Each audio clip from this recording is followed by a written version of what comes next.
tí nhìn hắn này hắn xin sợ nhìn song xin thong lưới chọn đó lấy xem na lòng chung lòng thi chỉ mỏi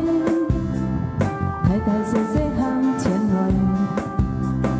bài kỳ tập gia su cái vời ký chuyện con kỳ vời đó trong lời mỗi đêm nhà trên trời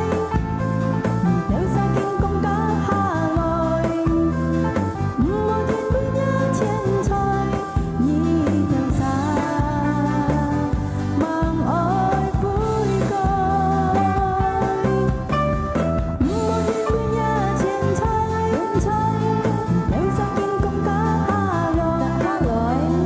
mỗi đêm nhà trên trời nhìn theo xa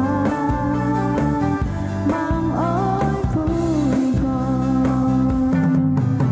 lòng chung dùng thi chỉ mỏi thay thay sẽ dễ hàng chiến lời ôi kỳ tập gia su cái vời ký chuyện con kỳ vời đó trong lời mỗi đêm nhà trên trời theo gia kinh công cá hà lội mỗi đêm nhà trên trời nhìn theo xa mang ôi vui coi mỗi đêm nhà trên trời theo gia kinh công cá hà lội mỗi đêm nhà trên trời nhìn theo xa mang ôi vui coi lòng chung dùng thi chỉ mỏi thay thay sẽ dễ hàng chiến lời ôi kỳ tập gia su cái vời ký chuyện con kỳ vời đó trong lời mỗi đêm nhà trên trời theo gia kinh công cá hà lội mỗi đêm nhà trên trời nhìn theo xa mang ôi vui coi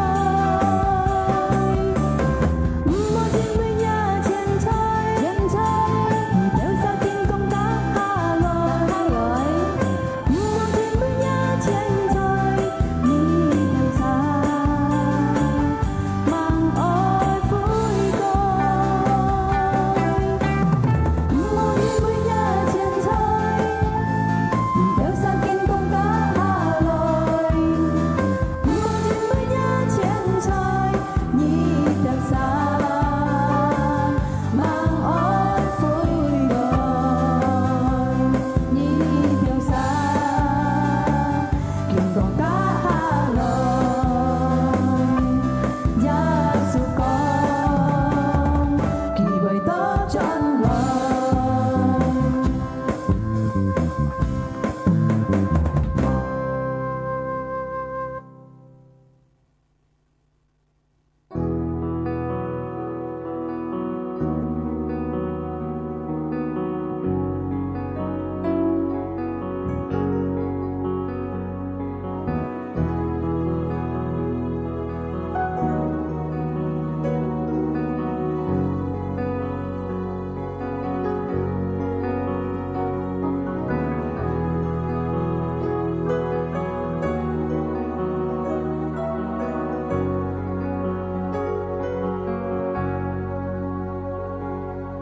Gia su song ti diệu cả ngày thông thai song ti nhà em ôi an thang nhiều ya diệu lôi khen tay nga sáng nhang dịt chết buồn ngày diệu hiểm mong ngày hiao diệu teo kín bù nhịp ly ya hê jin bùi diệu sống đi cài ôi ngày hiao hết teo kín bù nhịp ly jin bùi diệu sống đi chúc phúc ngày ly cắm cha nhi tu gia su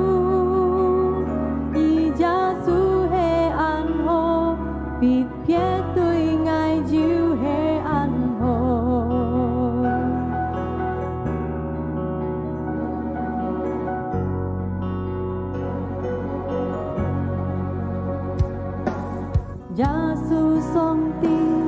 要加愛同在，上帝那恩愛安排，你也要來現代我生命，一切本愛要希望，愛要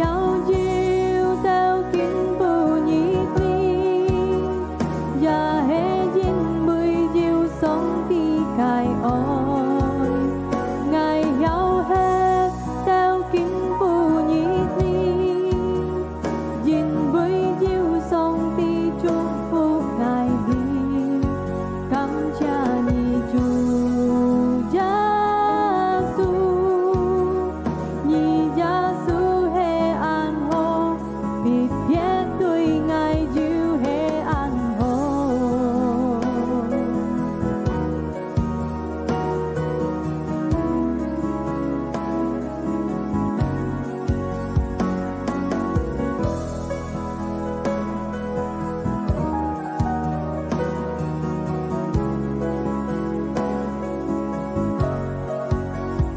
愛要到見不易你，也係因為要上帝愛愛，愛要係到見不易你，因為要上帝祝。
前前卡，有次到前條冇二度係嘛？cáiที่ซิมเจียวหรือที่ไปจุกันngayที่มันไม่ยินcáiยินไปเลี้ยวเลี้ยวอุ่นเตที่อุ่นในที่สิ้นยินไม่เบียร์ซาช่องเงินยินเท่าไงสิ้นยินยึดจักก่อนตัวเลี้ยงยึดจักอุ่นยึดจักไอ้เจ้าฮะ เพราะเสียวพ้นสองตีช่วงที่สิไม่แพทย์เย็นใช้การเลี้ยงเขียวหาสองตีกันอันนะสองตีจุกพวกกินอ่อนแข็งทองน่ากินต่อใช้การเลยใช้เสียวเรียกกันชีฝืนใช้การเลยต่อเก่าใช้การแข็งหุ่นสีไว้งั้นเช่นไอเทียนฟูกำเชียนี่จูงไอเสียงเสียนเนี่ยกันเอ็นเตียนอันไทยซึ่งไอเต้าไก่สันวัดนี่อยู่คนกูไงเต้าอยู่เจ้ากูไงเต้าอยู่ปออยู่ไงเต้ายิ้มบึงไงเต้าสาธุเห็นยังไงจีนี่จุกพวกไงเต้าพินอ่อนแข็งทองกินต่อไงเต้าไอใช้เสียวเรียกกันชีฝืนนี่เลยไต่เลี้ยงเรียกกันชีฝืนนี่เลยเกามัดลุงจูงไงเต้าซะngay tao sát tết tao nhặt最後嘅恩典，奉耶穌基督嘅名，即刻嚟開召一個智慧，即刻齊齊嚟講。阿門。阿門。哈利路亞。而家就講哈利路亞。哈利路亞。哈利路亞。即刻要主耶穌，即刻真正嘅學阿門。係相信即刻兄弟姊妹，順皮即刻心，即刻讚美上帝阿門，即刻齊齊嚟撲手。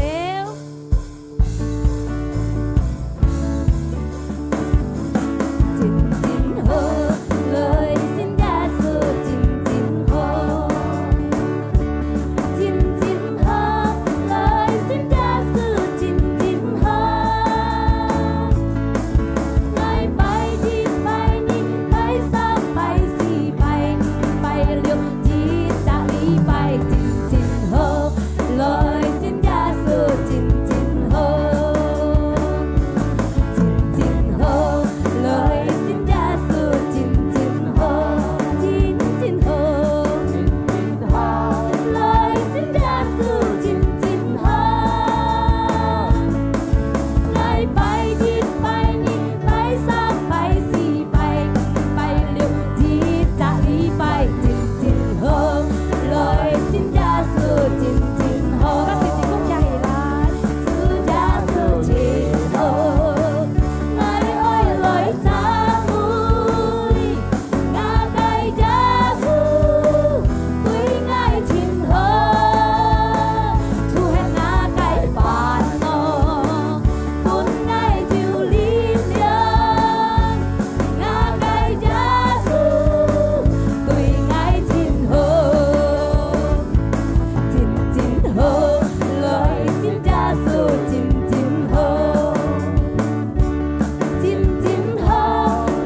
Tùy ngài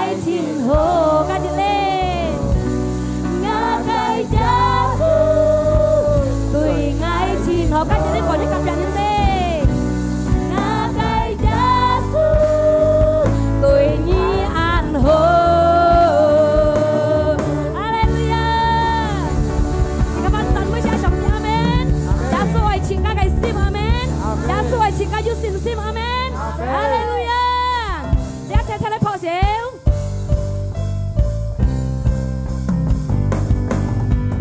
Yesus Muhammad, tại nhất con buồn kỳ. Yesus cha Muhammad tại sen gì. Đàn hệ Yesus ơi nhà xin, kỳ ơi chỉ ca yêu xin xin, kỳ ơi chỉ ca luôn trong loài chim ký các sự cái lại. Yesus ơi nhà xin, Yesus ơi dòng xin, kỳ ơi chỉ ca luôn trong hiếu này xin. Yesus ơi nhà xin, Yesus ơi dòng xin, kỳ ơi như chịu xin lời thân phụ chi. Yesus Muhammad, tại nhất con buồn kỳ. Yesus cha Muhammad tại sen chi. Tại hệ Yesus ơi nhà xin, kỳ ơi chỉ ca điều xin xin, kỳ ơi chỉ ca lúc trong loài chim ký các siêu thay lại. Yesus ơi nhà xin, Yesus ơi dòng xin, kỳ ơi chỉ ca lúc trong hiếu này xin. Yesus ơi nhà xin, Yesus ơi dòng xin, kỳ ơi như chịu xin lời thân phụ chi.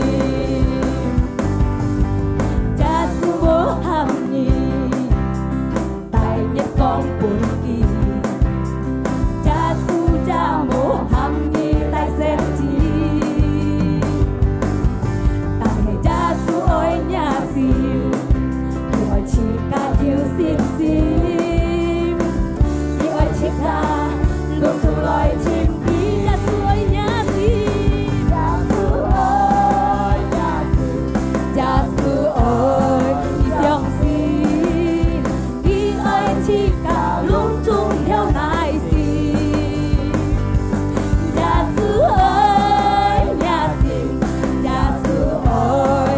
dòng xin, kỳ ơi như chịu xin lời thân phụ chi. Yesus ơi nhà xin, Yesus ơi dòng xin, kỳ ơi chỉ ca luôn trong hiếu này xin. Yesus ơi nhà xin, Yesus ơi dòng xin, kỳ ơi như chịu xin lời, kỳ ơi như chịu xin lời, kỳ ơi như chịu xin lời thân phụ chi. Hallelujah.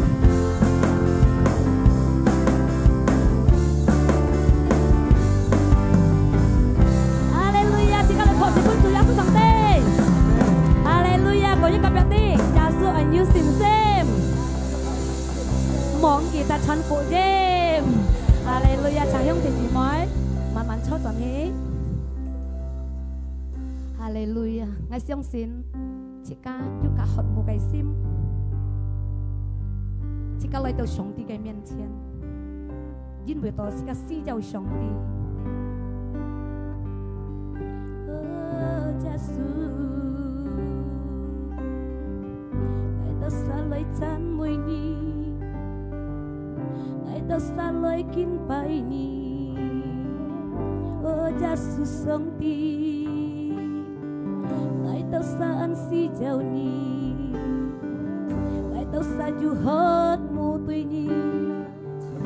Ngài tay hết mu cái si.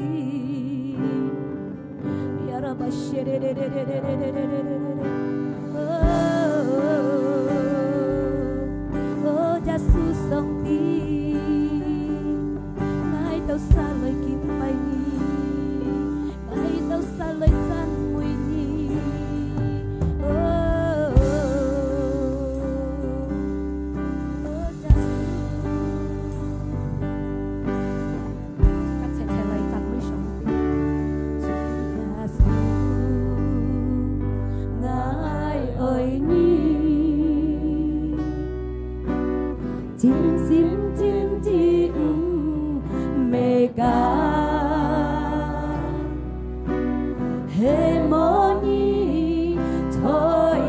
cái sáng miệng trùng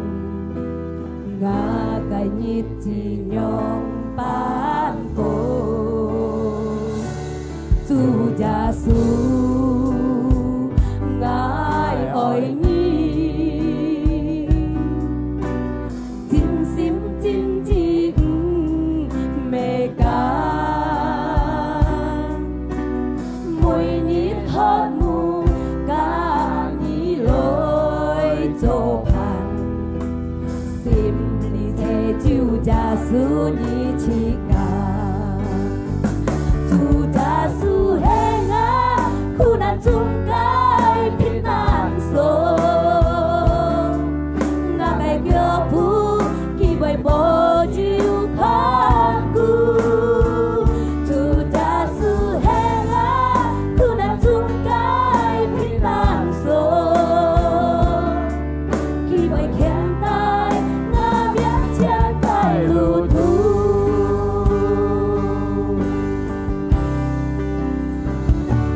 dù già su ôi nhi ai ơi nhi mê ca hê mô nhi thôi ngã cái sáng miệng trùng ngã cái nhịp chỉ nhom bát cô dù già su ngài ơi nhi chim sim chim chim mê ca mùi nhí hót mù ca nhí lối chỗ bàn sim đi thế chiu già su nhí chi ca dù già su hê ngã khu nan chung cái biết nan số ngã cái kiêu phu khi bay vô chiu khát cu dù già su hê ngã khu nan chung cái biết nan số khi bay khen tai ngã biết chân cái lù thu dù già su hê ngã khu nan chung cái biết nan số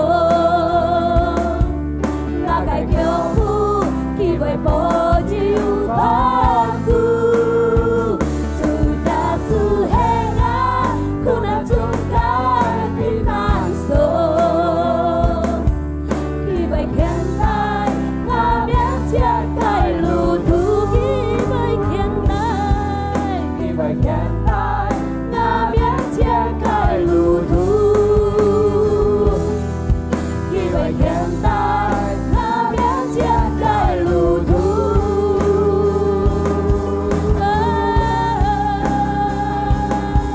Hallelujah Hallelujah cảm謝你主耶穌感謝你主耶穌來到山裡等你哦耶穌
神你要做一個先知，要讓我哋同齊，要恢復我哋嘅心，要幫我哋平安，要幫我哋得到喜樂，因為上帝時常要看顧我哋，唔是병喺我哋當下。感謝你嘅恩典，感謝你嘅福，見當中我哋嚟能夠嚟讚美主，嚟讚美主，嚟一個智慧。luôn chúng tôi sống thì cái ân điển cả dịch tàu ngày tàu nhà cái gì luôn chúng anh thằng nhà cái phá thôi còn nhà phúc nhìn chân suốt cái như lại cầu mắt luôn chúng nhà cái phì diều cầu mắt phúc nhìn chân nhà cái phá bởi lẽ ngày tàu thế tận nhà cái ân điển tận nhà cái phúc phụng giá su kỹ tụng ngày miếng ngày tàu cảm ơn ngày tàu tàu cầu thì cần sẽ lại con amen thế cả lại con hallelujah Chủ Giêsu siết nè, Chủ Giêsu siết nè, Chủ Giêsu siết gì? Nà, họ siêu bên sòng thì, mang yêu cho chị sĩ, còn nhà cặp giặc phải heo tê, Chủ Giêsu ăn siết siết cả, chẳng cho, thầy bình an, luôn dùng hương thì chỉ mày muốn yêu khai lạc, yêu bình an. Yêu hạt mù cái sim lại chi phối nà liêu kẻ đã nhất mô lấy đi xin đông chi phối không nà cái như chị ca có nhắn căn còn đó chị ca cái hỉ lọ chị ca khai lọ chị ca bình an mô gì khâu xây bản xây còn nhắn thêm á điên nhắn căn cổ hết leo hay còn bản xây cái lọ ấy còn đi về cái hỉ lọ khai lọ ấy mô hết leo chị ca cái hỉ lọ chị ca khai lọ chén hạ tôi chung chủ cái lấy nhưng vừa là xin lên như thầy sĩ cái sim chung nhiều phần hương thì chỉ mày bình an nhiều phần sĩ cái hỉ lọ nhiều phần sĩ cái khai lọ dún dần cái amen nà cảm謝chủ kinh tông chiều sĩ cái dưới tôi chọn đi tít lại lương giàu chủ lại thằng ra cái phá sĩ cái bẩn còn đó hết thầy tật xì lì miền amen nà kinh tông chiều nghe tôi còn đó tất xin dân vị tờ sẽ ca thành chủ giá số cái lũ còn nhà cặp bạc thì sẽ ca tất xin dân vị tờ thành chủ giá số cái lũ amen như hay còn hàng thành như tăng xa cái lũ dịch thiến một tất xin ta mới ná dân vị sẽ ca tí thiến men nhằm bàn phát sen hay mà ná hay còn thành chủ giá số cái lũ suy dẫn miền thiên dù thùng khổ dù muôn thế tàn hệ suy hệ sạch mấy cái tết ta tập tật xin cái lũ xong xin dạp thọ siêu bên sĩ ca cái chủ giá số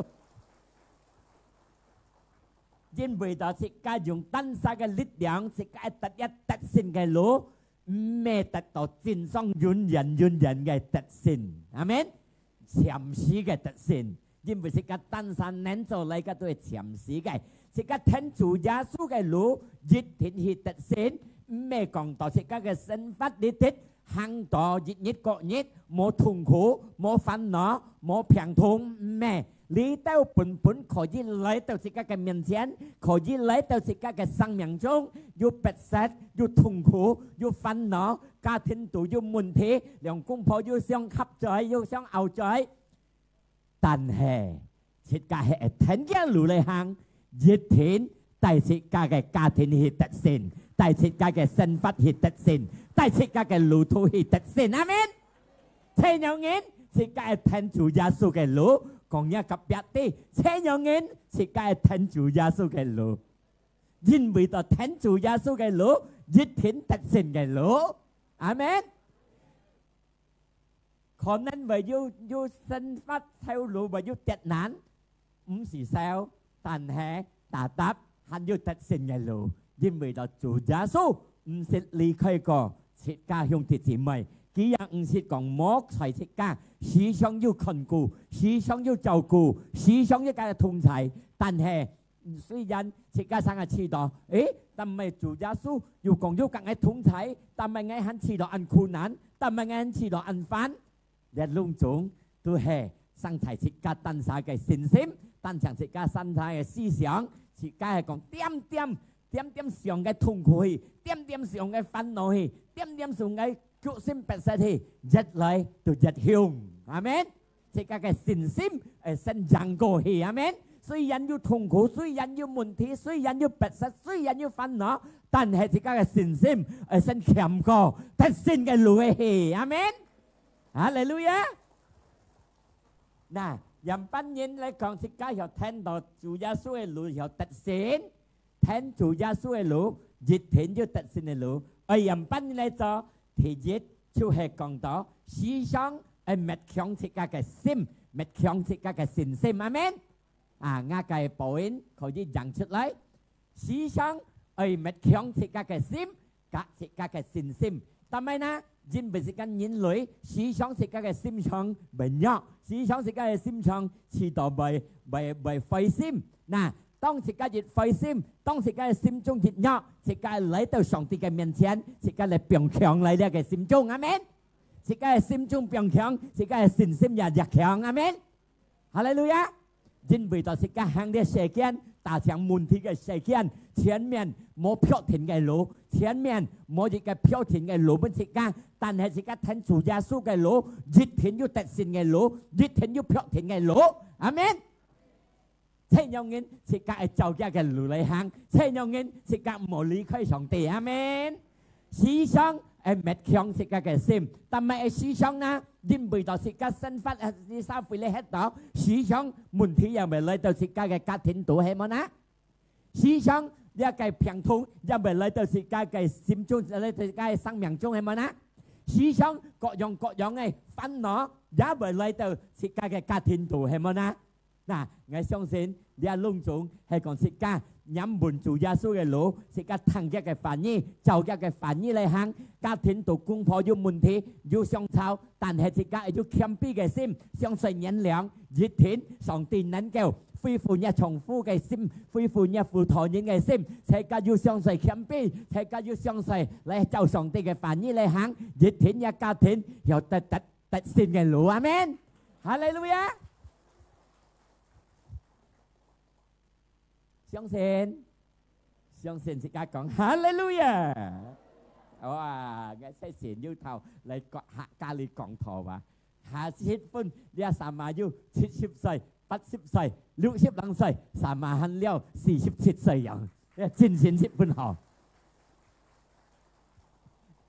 你到時要兄弟姊妹要獻詞，要集用嘅真錢嘅嚟睇呢個詞彙，你到時半夜得落呢個福，我嘅真錢增加要，我嘅獻詞一增加要，上帝嘅聰明智慧真嚟半夜聰明嚟講出去，阿們，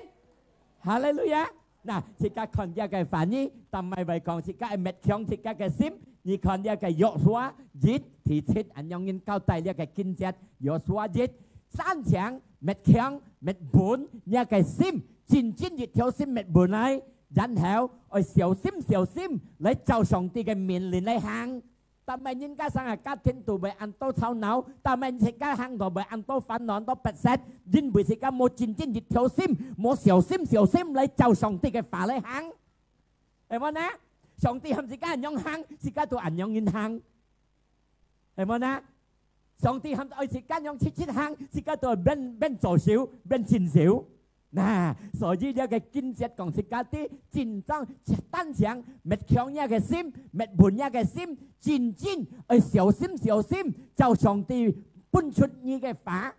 上帝命令出，在聖經呢啲，撇就自家在長途呢啲嘅講嘅，自家係就一嘅法嚟行，熱天。自家嘅家庭、自家嘅生活、自家嘅生命，有得到上帝嘅平安，得到一個快樂、得勝嘅路，熱天嚟到自家嘅家庭。阿們。嗱，接下去第8節，嗱，唔忘唔記得嚟講上帝嘅法，唔忘唔記得嚟思想上帝嘅法。人不應思想嗌唔識寫嗌看唔識。上帝親出嘅法，透過自家嘅智慧，透過自家聽呢嘅法，自家講下出，自家係思想嘅，阿們。呢個牧師人樣講，嗌人樣行，人樣行，盡係聽了思想嘅，講一夾別啲，唔滿意見少而空落，做少而空出，阿們。係講你殺出，熱天一定唔到上帝嘅福，係咪呢？ chỉ các thằng nhiều cái phá chỉ các nhiều thuốc chỉ các nhiều思想你就呢一件呢本只các nhiều thuốc你係談到呢個法接到嚟你讀啦本嘅落心中度冇你出思想嘅攞思想嘅心中度你想嘅用佢生呢個法就呢個法嚟行注意就嘅法行好真正嘅條心就呢個法嚟行小妹嘅講乜計thế nhau nghe nhà cái lũ thố xin công xin lễ thế nhau nghe nhà cái cá thiên tại tổ bình an tại sen thế nhau nghe nhà cái sang miệng nhà cái sinh phát tại tổ xin lễ tại sen amen nà còn nhà cái biệt tí chú gì dịch thiến cho song tí cái phá lại háng dịch thiến thì cả tại tổ xin lễ amen thằng đó berhasil beruntung kan lo nyen ai kan beruntung hay saya buntung ai mau nyen ai kan còn nhà cặp biệt như ai buntung ai untung tôi thằng song ti cái phá lại hàng như ai buntung mau nyen ai kan cái như tôi chào như cái lũ hàng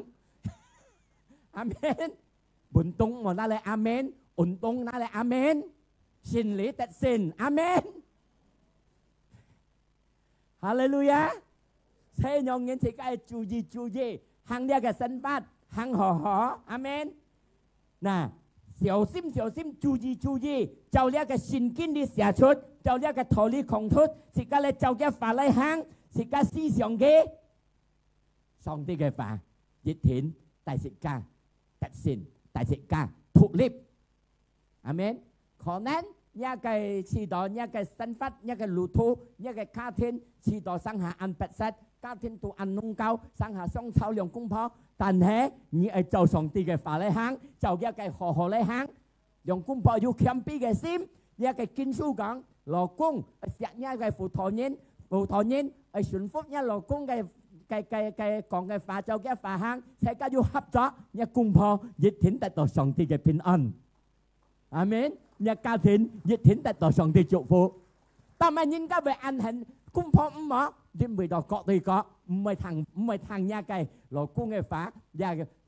老輔助人係一頓碌係讓人順服但係cái難碌講咩用國去當嘅做丈夫三冇少丈夫一冇行經書係你愛錫一老婆但係你背頭更背八搭馬咩唔好係冇นะ大家要謙卑嚟照上帝嘅法行一個聖經講你好前進一條心思想一個法就叫法嚟行一個路途一個家庭一個生活一天得勝利一天得福一天得到實現阿們trên tông chiều vậy thọ thì ca ở tù ở xích ngắn thì cái phá một tên đem xích yêu nền suối amen cả sẽ cả cái xúc lín nhiều thái đem做四佛子弄種兄弟姊妹愛麼你吐入四佛里嚇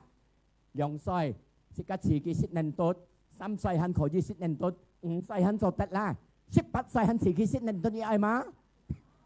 apalagi 20-30 歲肯能tốt yang pun kepat你愛麼唔係kan các nhiều thái cái四佛à ai mà sẽ như nào nè song ti ở chỉ các xúc lín ở chỉ các cái xin sim rất là dọc khéng amen jadi mẹ tem xích ra đi đây thọ ơi chỉ cái gì cũng ăn hồ thằng đầu cái con thọ ăn chân gì cái phá ăn hồ thằng con đầu mẹ mang cái xí dầu tan hè giật đâu phá còn hạ chốt xong thì cái phá bún chỉ cái cải biển bún chỉ cái phi cõi amen tem nhân một phi cõi cái nào mình hiểu thấy chỉ cái xin sim chỉ cái sụt lên nhà mình hiểu khéo hay mà nè trên tông chiều còn nhắc cái bẹt đi xịt ngắn thì để thầy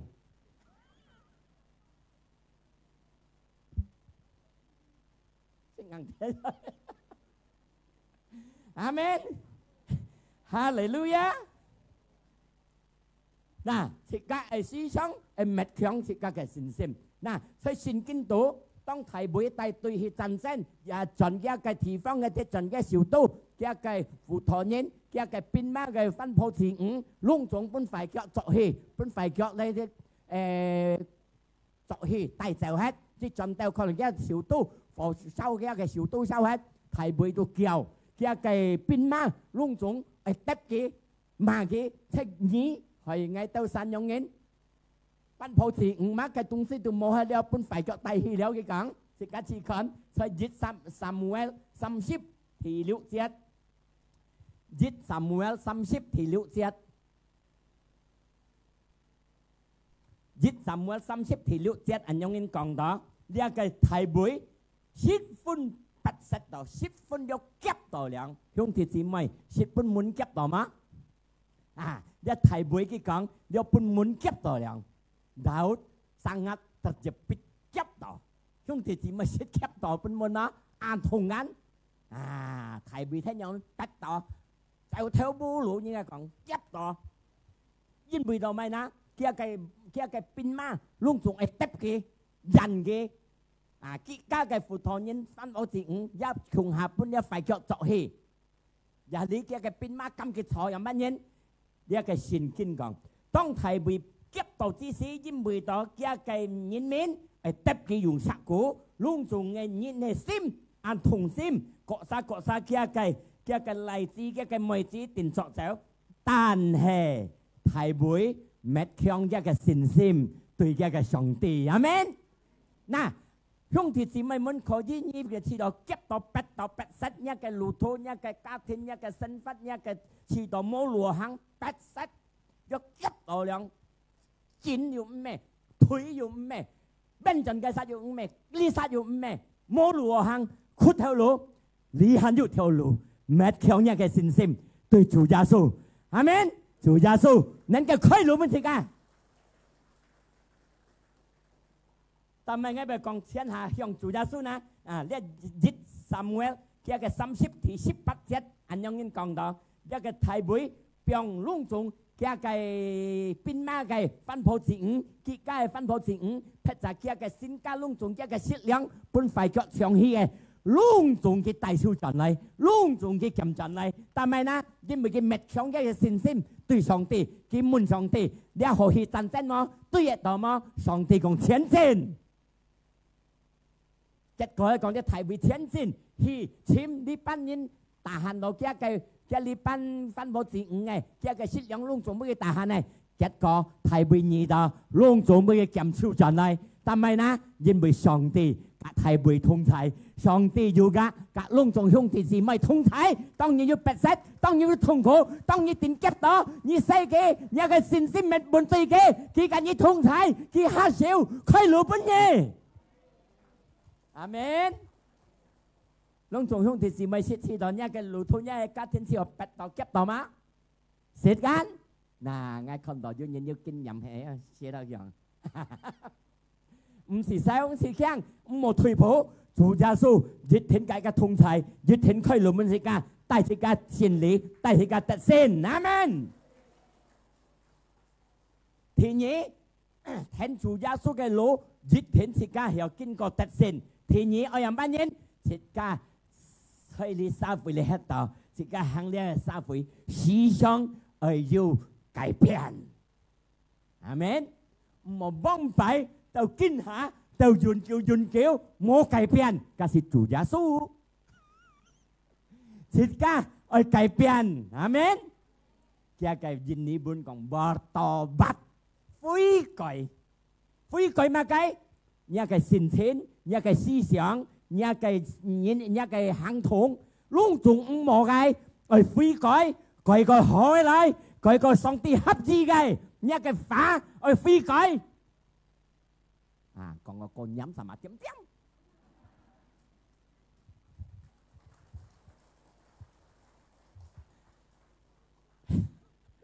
chân bình chỉ cái phi còi hay mà ná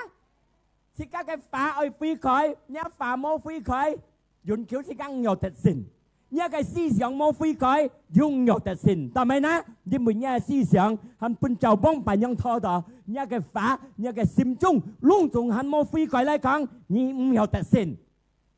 nhỉ bồn hắn lò思想bồn hắn lò xin thiên nhiều thật xinh nhá gia đình nhiều thật xinh nhá gia đình nhiều bình an nhá cái lũ thôn nhiều thật xinh hay còn nhỉ hắn bồn hắn cái lò思想lò cái xin thiên lò giáo sư luôn dùng nhỉ hắn nhỉ nhiều thật xinh còn nhá gặp biệt đi ơi phi còi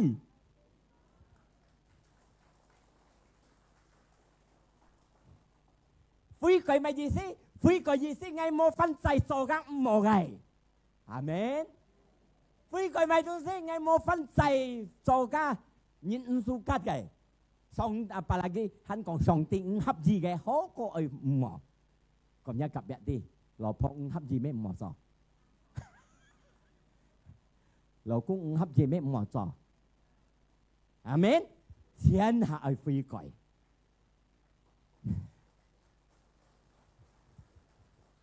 còn nhắm ngắn cái đông chiều gắn để thì nhị thần còn nhắm ngắn nhắm ăn thèn còn nhà cặp biệt thì nhưng vì đó thì cả học phi cõi amen nhưng mà thằng nhắm mày thò mắt học phi cõi nhí thế dân gắn thì chỉ có nhí hồ thằng chào kia cái phá hàng chín lấy dịch theo sim chào sòng ti cái phá hàng sòng ti cái phá còn thì cái phi cõi nhưng mà phi cõi mà nhiều tật sen nhưng mà phi cõi mà nhiều xin lễ nhưng mà phi cõi nhá cái thì nhiều bình an này mà ná nhưng mà phi cõi nhá cái思想强嘅平你是有真衝嘅平amen係咪啊係㗎你飛改我哋電腦強平感謝主愛雖然要電腦有苦痛要電腦強人但係主耶穌嘅同在改變一個思想一個信心第二特性amen hallelujah còn nhau cặp biệt đi phi cõi còn cái tên nhí mẹ ở phi cõi amen thì các con nhiệt thần xin chết Roma 12thì nhị chết nhị sĩ khẩn nhị mô trong lẽ世界咪trong lẽ世界xã會銀行冇上帝裡面嘅信心cái phạm mô họ cái用khẩn mô thiên嘅是cái phi cõi是cái用khẩn係phi cõi amen những cái tuy chung phi cõi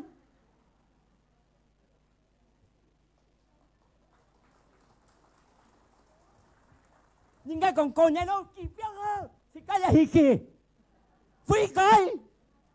nhớ kêu gì nhanh lên lấy xích chiếu xe thì cái là cái ta chúng tôi phi cõi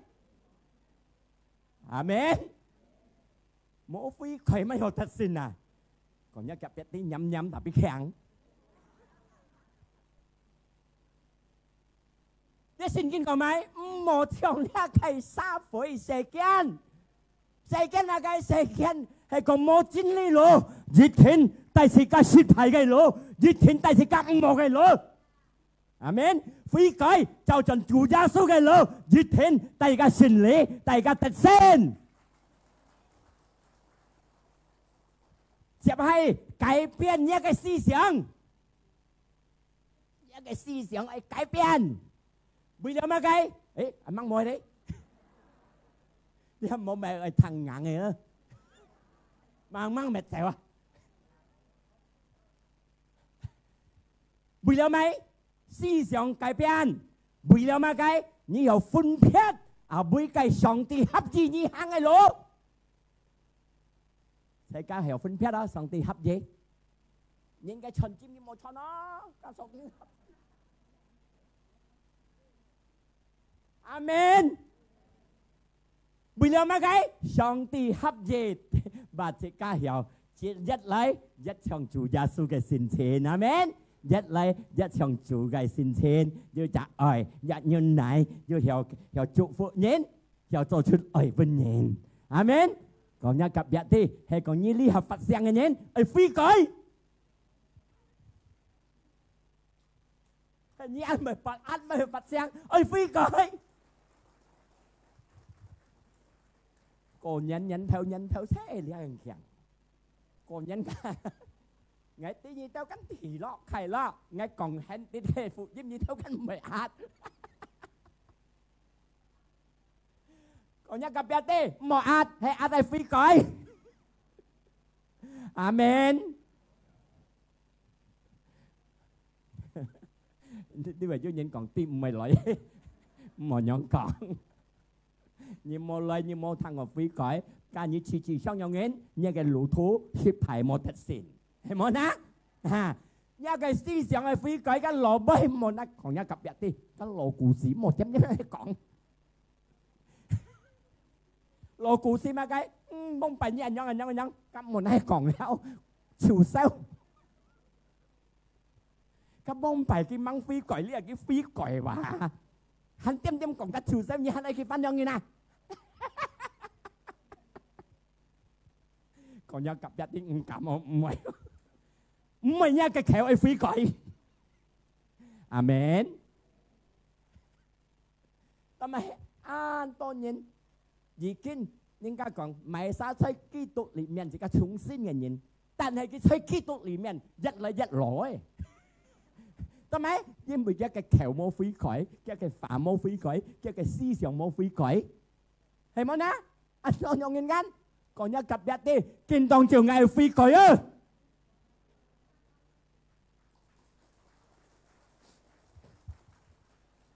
啊，看甲phần kinh節，哥羅西3 1 2。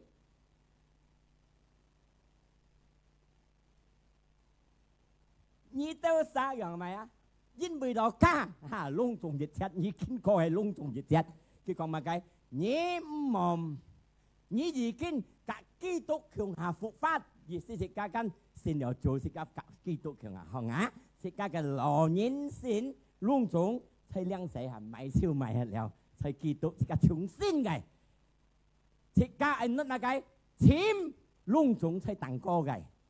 cái nhóm còn tại hát lên mình gì chim lưới ơi dùng mày ấy gì xí đi chim tại hát các mồi một này chim tặng cô luôn dùng hộ gai amen tặng cô hát cái mô yêu phải gai amen luôn dùng thùng tặng cô là dịch thiện chiều cung theo amen hallelujah ông相信啊相信保守本主luôn dùng tặng cô là chiều cung theo你大下你簽嘅，猛講過要時住公票，點樣用票？係冇啦？所以呢個經節簽出當歌嘅，當歌乜嘅？上帝耶穌基督坐上企上在上帝嘅戰場片嘅，戰場片講咪上帝嘅大能，隆重強好好嘅講下半夜阿三你簽嘅。còn nhớ cặp bét đi chúng đi hàm một chim thùng bút gian nào anh nhớ nhìn xem bởi mua á còn nhớ cặp bét đi phi còi chủ gia su ảnh á nhất có nhất ở phi còi rất lấy ở rất họ rất lấy ở rất khen rất lấy rất ở cài sĩ cài xin xin rất lấy ở rất phi còi sĩ cài khéo phá amen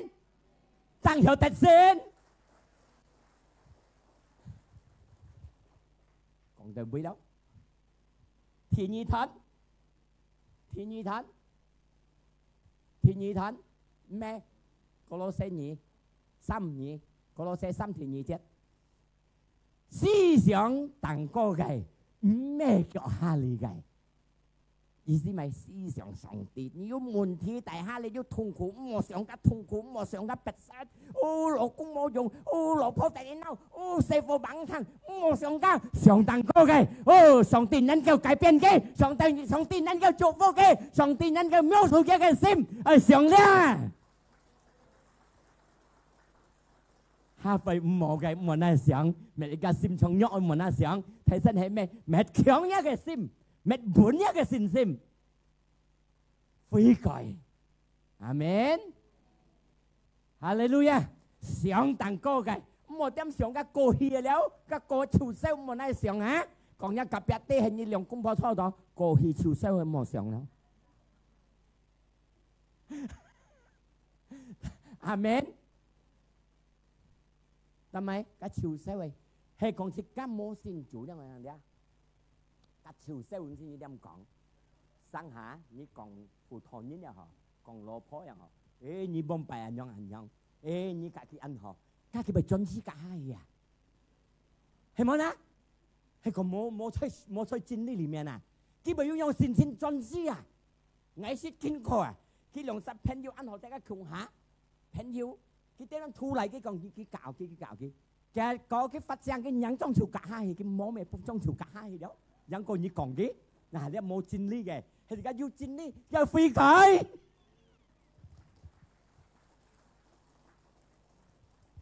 係咪呢？切家嘅橋唔好半呢個寫ลิ้น利用講呢唔好嘅，阿們。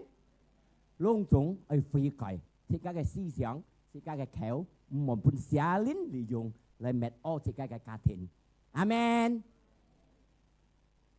切家係特先，係特先，悔改，悔改。講緊啲真係講，我係悔改。加啲計啲，加啲糖。真正係按照冇糖啊！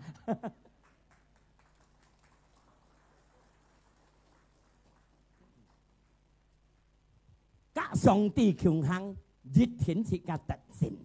第三嚟講，切家係前進，就上帝嘅法嚟行。係你前進。照你家嘅法嚟行，照你家嘅思想行，一天你失敗，你係前進，聽上帝嘅法行，一天你成功，一天你勝利，一天你得勝，阿們，哈利路亞。約翰福音5:8อันยัง應講到，約翰福音5:8，望之時，你哋耶穌行熱嘅小道，佢有責任懺悔38人，係冇係啦嗬。38人，點等個水嚟走，水人一個講嘅水日走嚟講，而是你買個平，你先就嚟嘅水去，一個平得落河。呢隻人38人，耶穌嚟到嘅面前，基本嘅你係何麼？叫冇人帶我去到阿拉山，常常兄弟姊妹，別使錢到阿拉山。咩嚟？冇人，mà你冇人走。嗱。然後耶穌講嘅，你愛何麼？佢講冇人啊，但係耶穌講，行嚟，隔一嘅車，帶行嚟行嘅。耶穌問嘅何麼？佢都人嘅冇人帶我落嚟。耶穌講行嚟行嘅，何使佢聽講？係唔聽講，原叫佢嘅失敗。講一及一啲車就耶穌嘅法嚟行話，就耶穌嘅法行，善者發生嘅呢啲。thì kiều chết như khăn tông cái dịch hả thì kiều chết tông cái dịch sĩ làng sung cái dịch hồng tao cái sỏi xe làng sung hòe cái phiền nà rồi dịch cả sẽ tận xến nhà phiền ai họ nhà cái cá thiên lung tung ai họ ở chầu gia su cái phá lại hàng amen như chầu cái phá lại hàng như con cái giờ chầu cái phá hàng chầu cái phá hàng ấy con但係嘅日禮拜日，以色列嘅啲禮拜唔做得做嘢，假日唔做得，哪個唔天空唔做飯，係冇啊？唔做乜樣唔做嘢啊？禮拜日啊，嗱，第10節，行上第10節，你看，因為到計到人猶太人，佢講，你真好樣，你今日禮拜你唔做得比人強。唔做得做，唔做得行。猶太人講咪？唔做得行，唔做得燒一車。主耶穌講咪？行嚟一車燒就嘅行。你入課聽嘅晒咪？聽主耶穌嘅咪？佢行嚟，佢行，佢嘅平得到好。不所以，切家三回嚟喺度，當然係咪嘛？龍鬼時間冇樣做，冇樣行。你信主信到乜人？隔日辛苦包袱，擺去神堂睡了，每日到神堂，每日到神堂，每日禮拜神堂，每日拜六神堂。但係主耶穌講：嚟敬拜我，讚美我，嚟聽堂。你聽咩計？你嚇？雖然日班日媽媽辦你，每日練到神堂，每日練到神堂。冇驚，本拜主，本讚美主，阿們。因為而家做錯嘅，上帝大家同睇。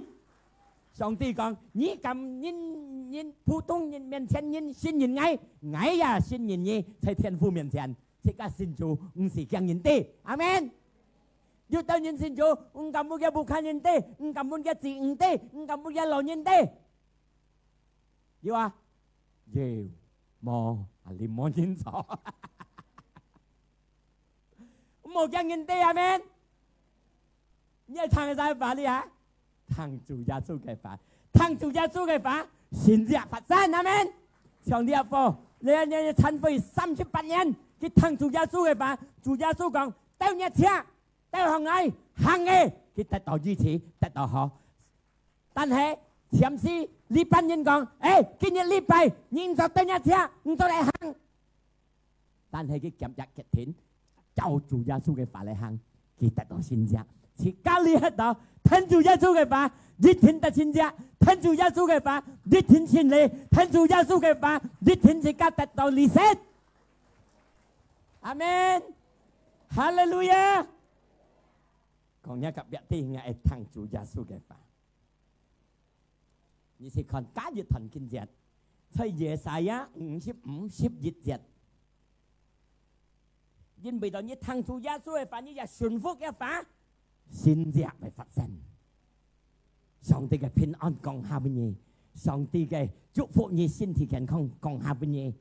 上帝恢復你嘅家庭嘅降下俾你。阿神你就嘅法行，你順服嘅法，聽嘅路行，因為到呢一個以賽亞書第55:11節，送條5世啊睇，咩單條55:11節，家安摩騰จะละกาSikap mui celaka guys. Sikap ada makai ni kan 55. Demikian lah firman ku. Saya ingin ngak fa, chung ngak kheu đi chốt. Mò yu nong phi tàu con chan. Ngak fa ta tập yu hàng thong, ngay công chun mai fa ta tập yu cho. Mò yu còn một khả năng từ chủ gia sư. Luôn dùng用自己妹。咁聽主耶穌嘅法嚟行，越聽要發要先至%，因為上帝嘅法冇浪費到講真，阿門。世界傾嚟破笑我們主耶穌，將究竟佢上嚟，哈利路亞，阿門。論到有啲咪得上帝嘅福，但福講你簡單就講愛飛貴，你講上帝強啦，愛飛貴啦。阿門，哈利路亞，破笑俾你家嘅主。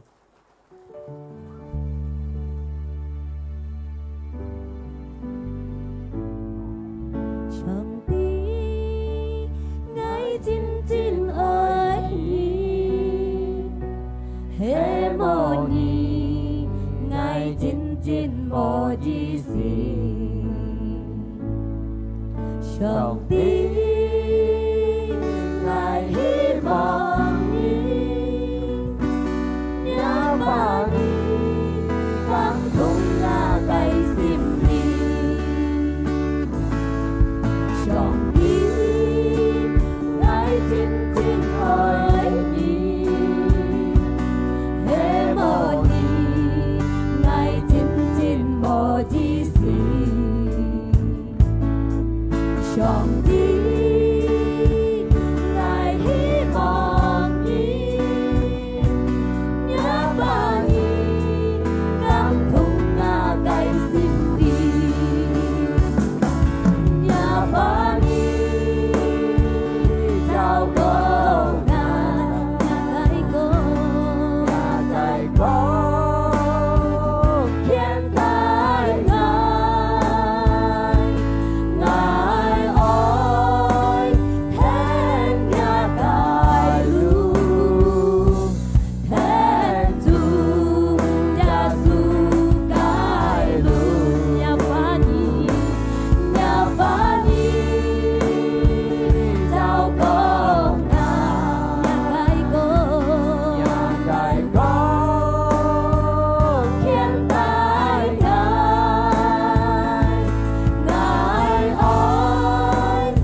用弟兄姊妹們，上帝嘅法即刻行了， thời đi sẽ cả xe kết đi hết đó tôi hệ miền dùng gì miền chén chỉ căng tim mày phản xét một plot thịt cái lúa tàn hè sẽ cả cầm kẹp dàn kẹp thịt thêm chủ gia số cái lúa thì sẽ cả xí sống ở giúp mệt muốn sẽ cả cái sim mệt chống sẽ cả cái sim dịch thịt tại sẽ cái tận sim sẽ cả cái tận bắt sẽ cả xí sống ở giúp cải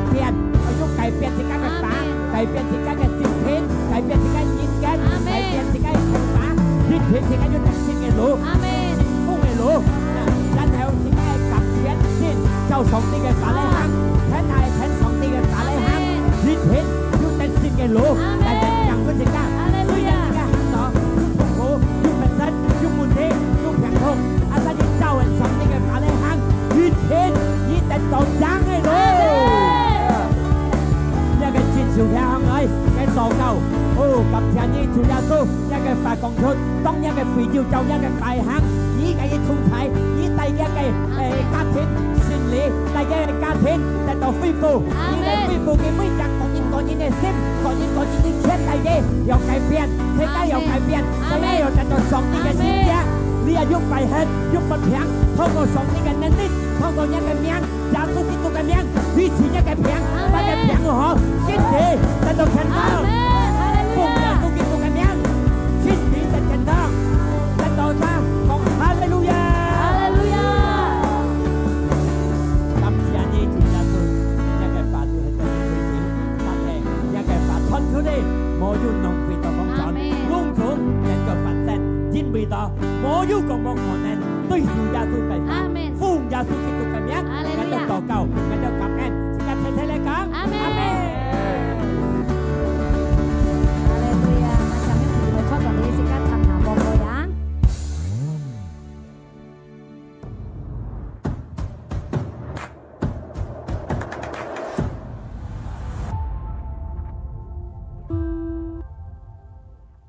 Kinh hà si kian chỉ cái lối pun phung hiền, tiếng chỉ mồi phung hiền nhịp lối xin phung tù hì, săn phui chi si, tiếng chỉ mồi phung hiền nhịp tròn xiong tù hì chơi bồi mũi cài.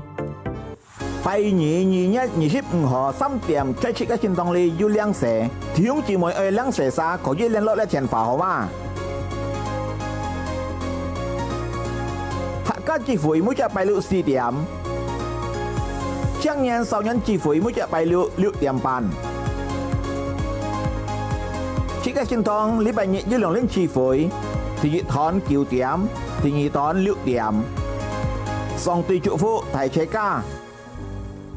Hallelujah. Nah, thế dân sĩ ca lót sĩ caยึดตัดเอาเนี่ยcái xin vongเนี่ยthời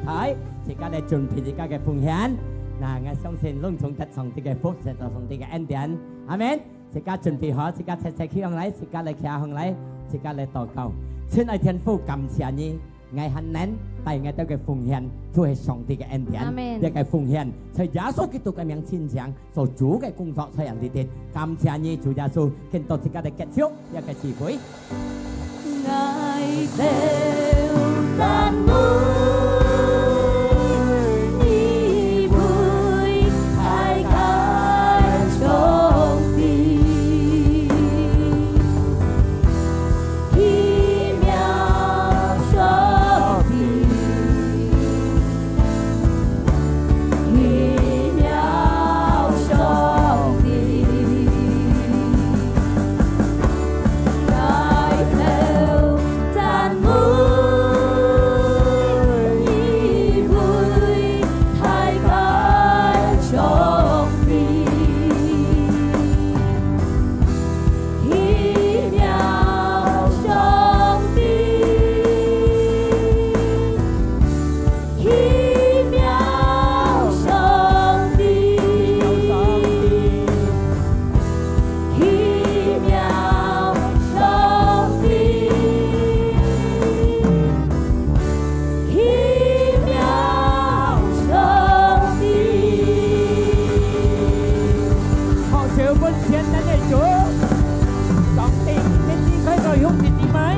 Chỉ trong cái thùng thái chiến xin đầu cái lũ hang. Amen. Làm nhà nhi xin lên yêu trụ phụ nhà cái chỉ phối thùng theo tàu mũi nhiều khen tài ca dịch tòng ở tàu nhà cái phí diếu cọ nhiên ai chuẩn cọ ra cái bộ khác 我相信神靈要救乜你個路途，盡到步卡平平安安，冇受欠埋東西。兄弟姊妹們，即刻嚟騎紅潮嚟，